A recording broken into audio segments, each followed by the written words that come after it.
We'd like to start this little thrift store in Burlington. And so several women rallied forth, signed papers of commitment that they would be happy to help volunteer. And so we had a lot of enthusiastic support. Anyway, so therefore we proceeded forward and found a space to rent.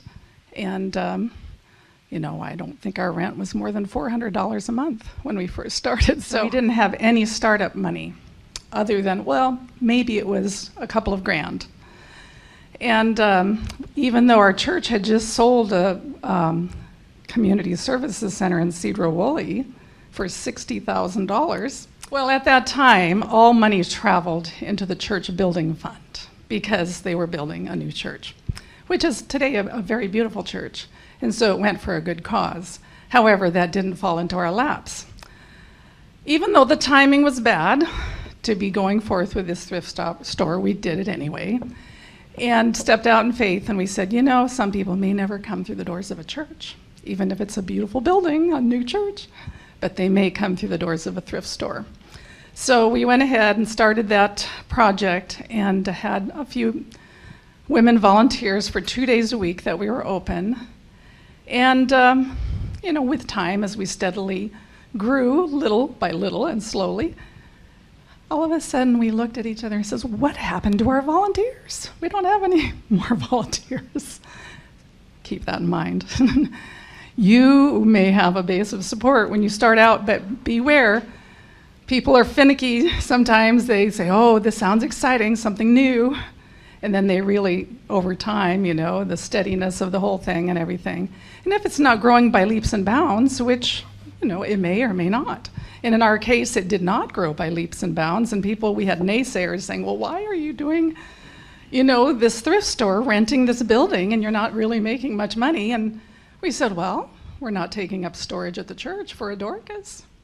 We're meeting our bills, we're meeting our expenses, plus more besides. So we kept on and we kept on. And one day, excitedly, someone called me, and we were on a vacation somewhere, and she says, Jenny, we could go into this new location just around the corner, and it has twice the square footage. So that's how we ended up on Fairhaven Street, where currently it is still today. So with time, we kind of built that up, and more money kept coming in because we had more space, more clothing came in, more donated items. And so we kept going and going, and then we had the opportunity to get the whole building, to buy the whole building. The owner, and I had been asking him over time, I says, hey, if you ever want to sell this building, let us know, because, we'd consider buying. Well, the day came, and he says, well, I'd give it to you for $185,000. I was really excited. And so we started talking about this with our group and presenting it. Well, as you move forward, sometimes in faith, sometimes there are barriers too. Well, there were people on the church board that said, well, years ago, we could have gotten that building for, $45,000 or whatever it is. And so anyway, $185,000 at the time was really a good price. But then we had a person speak up, well, there's another opportunity around the corner that we could run this little bookshop, because the ABC was struggling and thinking of closing. And so we opened up a little bookshop on the other side and started renting the whole facility and decided not to buy. But looking back on that, that's one of my regrets. But we didn't have to pay taxes, so there were some positives too. But today, Wes Paul is the manager, or he's kind of the umph behind the shop. And we have a manager who's paid.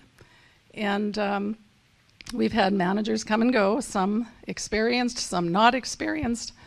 And so there have been good things that have happened, and there have been challenges along the way.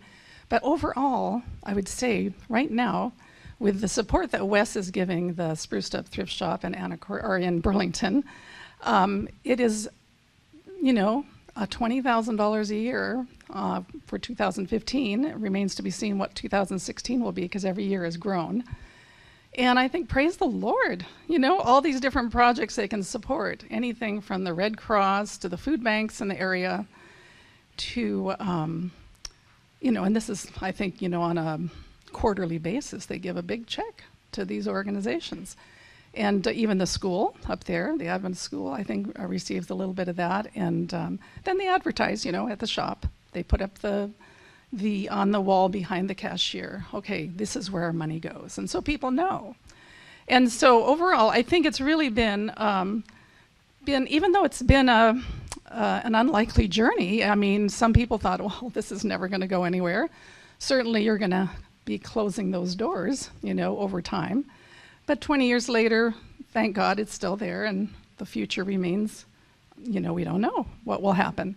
But I would like to encourage you, if you're thinking about doing that, 3 things I learned through this process.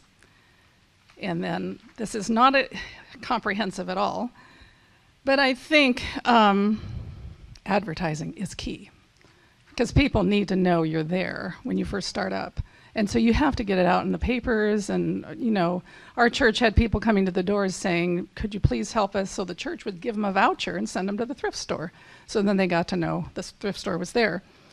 So advertising, and then 2, good management with who is able to help recruit regular volunteers. That is so necessary. And then 3, just praying and trusting God while tithing your net income. I think it yields dividends. And this is what has been happening of recent years, that the thrift store has been tithing the net income, giving back to God the portion that he has blessed us with. So I'd like to encourage you that as you step forward in faith, that you especially pray and especially give back to God what is his. And I think there's maybe a setup for that as this whole thrift store conference idea to help direct that tithe, so that it would also help the thrift store in return.